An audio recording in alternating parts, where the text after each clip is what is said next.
مسیح میں میرے عزیز بھائیوں، میرے عزیز بہنوں اور پیارے بچوں، آج کی تینوں کلامیں ہمیں ریزریکشن یعنی کہ جھوٹنے کے حوالے سے بتاتی ہیں، مردوں میں سے جھوٹنے کے حوالے سے۔ پہلی تلاوت جب ہم پڑھتے ہیں تو پہلی تلاوت ہمیں بتاتی ہے کہ خدا نے وعدہ کیا اپنے لوگوں سے۔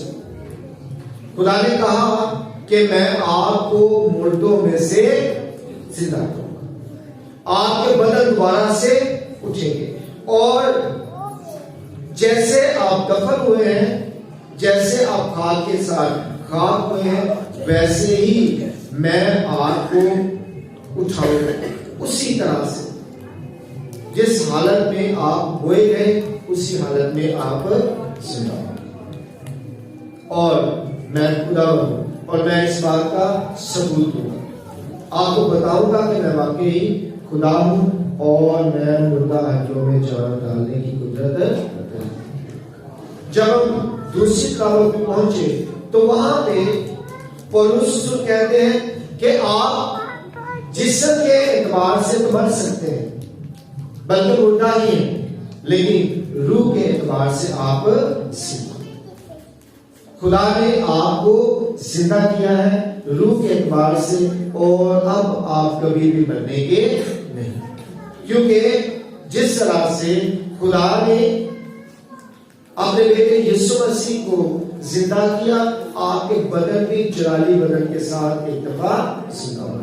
یعنی کہ پہلے جو پرومس کیا گیا تھا وہ کیا گیا تھا کہ آپ اٹھیں، اور دوسری تلاوت میں ہمیں یہ بتایا گیا کہ ہم اٹھے ہوئے ہیں، ہم زندہ ہیں، اور تیسری تلاوت میں جب ہم جاتے ہیں تو وہاں پہ یسوع مسیح حزقیل کی کتاب میں جو وعدہ کیا گیا تھا اس کی تکمیل کرتے ہیں، اسے پورا کرتے ہیں، اور پورا کر کے بتاتے ہیں کہ جو کچھ خدا نے وعدہ کیا تھا وہی وعدہ آج آپ کے سامنے پورا ہو رہا ہے۔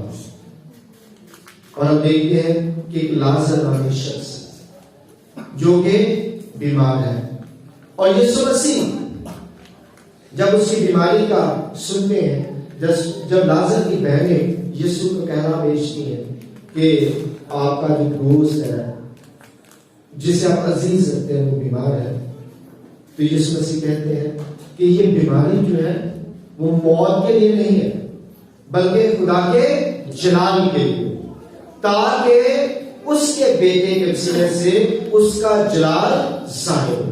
یہ بہت زیادہ ضروری ہے۔ جلال کو سمجھنا آج کے دور میں کافی زیادہ مشکل دکھائی دیتا ہے، اس لیے کیونکہ ہم جلال کو پورے طور پر سمجھ نہیں پا رہے، بہت سے لوگوں کو جلال کی سمجھ نہیں آ رہی ہے۔ تو جلال کیا ہے؟ اصل میں خدا کا پاک ظہور کسی بھی صورت میں جلال کہلاتا ہے۔ خدا کا پاک ظہور کسی بھی صورت میں ہو اسے کہتے ہیں جلال، اور خدا اپنے جلال کو برکت سے سٹارٹ کرتا ہے، اور اپنے آپ کو پاک روح کی صورت میں آپ کو دیکھیں۔ پہلے جو شروع میں تھا تو برکت تھی، یعنی کہ تین چیزیں، بلیسنگ، گریس اینڈ گلوری، برکت، فضل اور جلال۔ برکت کیا ہے؟ آپ نے کچھ کیا ہے اور اس کے بدلے میں خدا نے آپ کو کچھ دیا ہے، اسے کہتے ہیں برکت۔ یعنی کہ آپ نے کوئی کام کیا ہے، جیسے آپ نے کھیت بویا ہے اور اس میں ہل چلایا ہے، اس میں فصل اگائی ہے، اور آپ خدا سے دعا مانگتے ہیں تو خدا نے اس فصل میں کیا دیا ہے؟ برکت۔ یعنی کہ آپ نے کچھ کیا اور اس کے بدلے میں آپ چونکہ خدا کے ساتھ چلتے ہیں، خدا نے اس میں برودری پیدا کی، اسے کہتے ہیں یہ خدا کی برکت۔ اس میں آپ کا اپنا حصہ موجود ہوتا ہے، آپ کچھ کر رہے ہوتے ہیں اور آپ کے کام کے مطابق آپ کو برکت ملتی ہے۔ جو فضل ہے اس میں ایسا نہیں ہے، فضل خدا کی بخشش ہے، اور بخشش کے لیے آپ نے کچھ کیا نہیں ہوتا، بلکہ جن کاموں کی وجہ سے آپ کو برکت ملی ہے ان کاموں کی وجہ سے بھی آپ پر فضل ہو سکتا ہے، یا صرف خدا آپ کو اگر پسند کر لیتا ہے تو آپ پر اس کا فضل ہو سکتا ہے، کیونکہ فضل کے لیے کسی کام کی نہیں بلکہ خدا کے ارادے کی ضرورت ہوتی ہے، اس کی مرضی کی ضرورت ہوتی ہے۔ تو جو خدا اپنی مرضی کے مطابق آپ پر کرے اور آپ کا اس میں کوئی بھی حصہ موجود نہ ہو بھی سکتا ہے، تو اسے ہم کہتے ہیں یہ خدا کا فضل ہے۔ اور جب ہم جلال کی بات کرتے ہیں تو جلال کا مطلب ہوتا ہے کہ خدا اپنے آپ کو آپ پر کسی بھی صورت میں ظاہر کرے، کسی بھی صورت میں، جیسے کہ خدا جو ہے چھائی میں اپنے بندے موسیٰ پر اپنا ظہور کرتا ہے، یہ خدا کا جلال ہے۔ خدا بادل کی صورت میں اپنے لوگوں پر اپنے آپ کو ظاہر کرتا ہے، یہ خدا کا جلال ہے۔ خدا ہیکل میں اپنے آپ کو دھوئے کے صورت میں ظاہر کرتا ہے، یہ خدا کا جلال ہے۔ خدا یسوع مسیح کے ذریعے سے اپنے آپ کو آپ پر ظاہر کرتا ہے، یہ خدا کا جلال ہے۔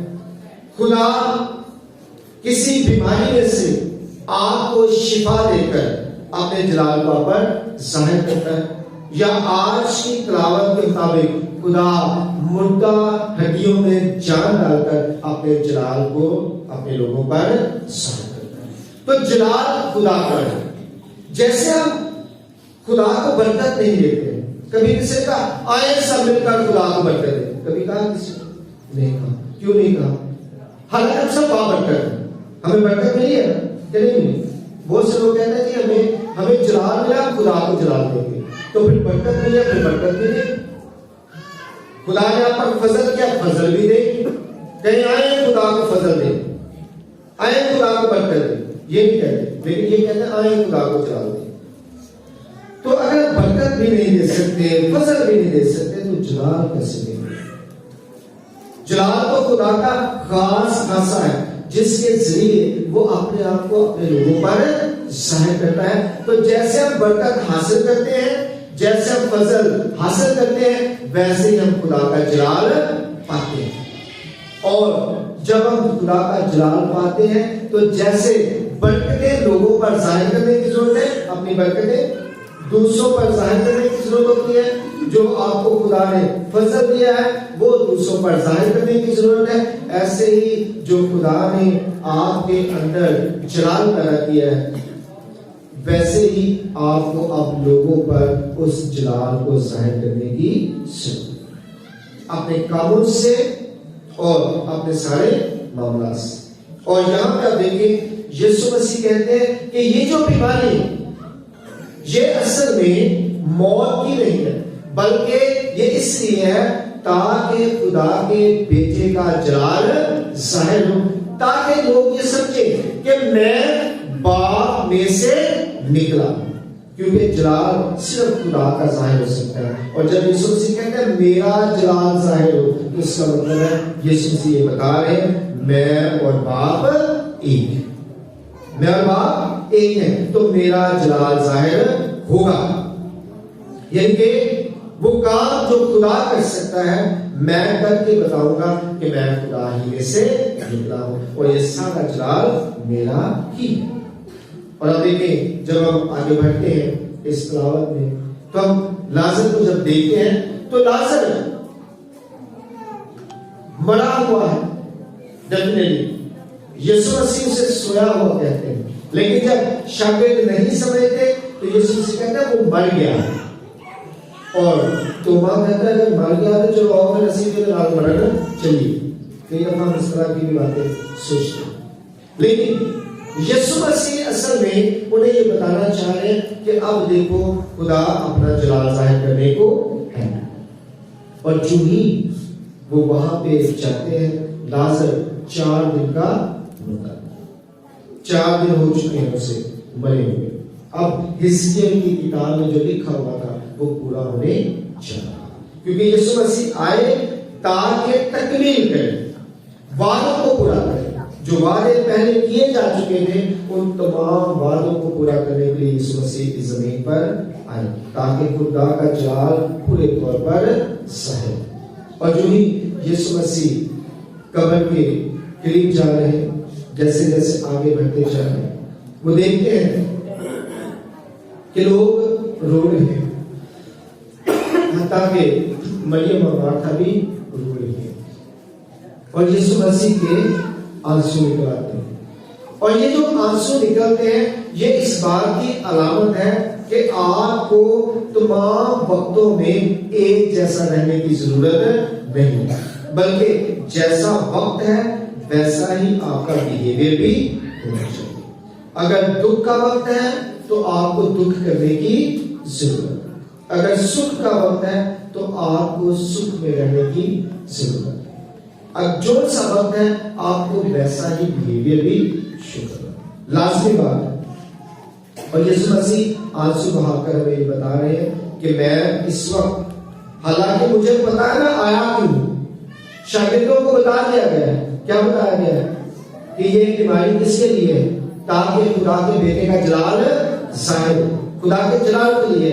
یسوع مسیح اپنے شاگردوں کو بتا چکے ہیں تو پھر رونے کی ضرورت نہیں تھی، لیکن روئے کیوں؟ اس لیے تاکہ بتایا جا سکے کہ دوسروں کے دکھ میں ہمیشہ شریک ہوا جاتا ہے، اور جس وہ حالت میں ہوتے ہیں اسی حالت میں آپ کو بھی شریک ہونے کی ضرورت ہے۔ آپ کو نئی حالت نہ اختیار کریں، بلکہ جیسی حالت ہے ویسی حالت میں جا کر ان کے لیے تسلی چاہیے۔ اب جب ہم آگے بڑھتے ہیں تو یسوع مسیح لازر کی قبر پر ہے، اور یسوع مسیح لازر کو آواز دینے سے پہلے لوگوں سے کہتے ہیں، لوگوں سے کیا کہتے ہیں کہ اس پتھر کو ہٹائیں، اس پتھر کو ہٹائیں تاکہ آپ خدا کے جلال کو دیکھیں۔ اگر آپ خدا کے جلال کو دیکھنا چاہتے ہیں تو سب سے پہلی بات جو آپ کو کرنا ہے وہ ہے آپ کو پتھر ہٹانے ہیں۔ اگر آپ پتھر نہیں ہٹاتے ہیں تو آپ خدا کے جلال کو نہیں دیکھ سکتے۔ اگر آپ کی آنکھوں پر پتھر ہے، آپ کسی مجبور کو نہیں دیکھ سکتے، اور کسی مسکین کو دیکھ کر آپ کو ترس نہیں آ رہا، کسی غریب کو دیکھ کر آپ کے اندر مدد کا جذبہ نہیں جا رہا، کسی پریشان حال کو دیکھ کر آپ کو پریشانی نہیں ہو رہی، مصیبتوں میں دیکھ کر آپ کا دل دکھ نہیں کر رہا، آپ کو کچھ محسوس نہیں ہوتا۔ آپ دیکھتے ہیں لوگوں کو مصیبتوں میں، دکھوں میں، تنگیوں میں، تکالیف میں، اور آپ کو کچھ بھی فرق نہیں پڑتا، تو آپ جان لیں کہ آپ کی آنکھ میں پتھر ہے، آپ کو اس پتھر کو ہٹانے کی ضرورت۔ تو آپ خدا کے جلال کو، خدا کا کلام مردہ میں گیا، کیا تھا وہ؟ مٹی، پتلا، کیا تھا؟ پتلا تھا، اور پتلے کے اندر کیا گیا؟ خدا کا کلام، اور جو ہی اس کے اندر خدا کا کلام گیا تو وہ کیا ہو گیا؟ زندہ، وہ جیتی جان ہو گئی۔ اور جب ہمارے اندر خدا کا کلام جاتا ہے تو ہم جیتی جان ہوتے ہیں۔ اور یہی بات ہے کہ حضرت داؤد کہتا ہے میں نے تیرے کلام کو اپنے اندر، اپنے دل میں رکھ لیا تاکہ تیرے خلاف گناہ نہ۔ اور جو ہی خدا کا کلام آپ کے اندر آتا ہے تو جیسا پولس نے کہا، رومیو کی کلیسیا کرام دوسری کتاب جو میں پڑھی 8واں باب، تو پھر کیا ہوگا؟ آپ جسم کے اعتبار سے مردہ ہوں گے اور روح کے اعتبار سے زندہ، کیونکہ جسم مردہ حالت میں ہوگا اور روح کی حالت میں آپ زندہ ہوں گے۔ جیسے کہ آدم کا جسم جو تھا وہ مردہ تھا، اور جو ہی روح داخل ہوا وہ زندہ ہو گیا۔ اس کا مطلب ہے آپ جسم کے اعتبار سے تو پتلے ہی ہوں گے، لیکن روح کے اعتبار سے سمجھے آپ زندہ۔ اور یہی آج خدا چاہتا ہے اور پھر وہ چاہتا ہے چونکہ آپ روح کے لحاظ سے زندہ ہیں تو آپ خدا کے جلال کو اب کیا کریں؟ ظاہر کریں۔ کیسے ظاہر کریں گے؟ آپ کیسے ظاہر کریں گے خدا کے جلال؟ جب آپ دوسروں کے لیے دعا مانگیں گے اور وہ شفا پائیں گے تو آپ خدا کے جلال کو ظاہر کریں۔ جب کوئی مصیبت میں ہے اور آپ اس کی مدد کر رہے ہیں اور وہ سکون میں آئے گا تو آپ خدا کے جلال کو ظاہر کر رہے ہیں۔ جب کوئی مسکین ہے اور آپ اس کی مدد کے لیے گئے ہیں تو آپ خدا کے جلال کو ظاہر کر رہے ہیں۔ جب کوئی بیمار ہے اور آپ اس کی تیمارداری کے لیے گئے ہیں تو آپ خدا کے جلال کو ظاہر کر رہے ہیں۔ اگر کوئی بھوکا ہے اور آپ اس کے کھانے کا ارینج کیا ہے تو آپ خدا کے جلال کو ظاہر کر رہے ہیں۔ اگر کوئی پیاسا ہے اور آپ اسے پانی پلایا ہے تو آپ خدا کے جلال کو ظاہر کر رہے ہیں۔ تو آپ کو آج خدا کے جلال کو ظاہر کرنے کی ضرورت ہے تاکہ لوگ زندگی پائیں اور کثرت کی زندگی۔ آپ کو خدا نے اپنے جلال کو ظاہر کرنے کے لیے چنا ہے۔ آپ چنے ہوئے لوگ برکت لوگ تاکہ آپ خدا کے جلال کو ظاہر کریں لوگوں پر امتوں پر، اور لوگ دیکھیں کہ خدا کا جلال کیا ہے، دیکھیں کہ خدا کا جلال مردہ ہڈیوں میں جان ڈالتا ہے۔ خدا کے جلال سے اندھے دیکھتے ہیں، لنگڑے چلتے ہیں اور گونگے بولتے ہیں، بہرے سنتے ہیں۔ آپ کو اس کے لیے خدا کے فضل کو حاصل کرنے کی ضرورت ہے تاکہ آپ اس کے جلال کو ظاہر کر سکیں۔ خدا کرے کہ ہم اس بات کو پورے طور پر اپنے ذہن میں لائیں تاکہ حقیقی معنوں میں خدا کا جلال ظاہر ہو اور ہم سب خداوند کے بیٹے اور بیٹیاں ہونے کا حق حاصل کریں۔ مجھے اور آپ کو ایسا کرنے کی توفیق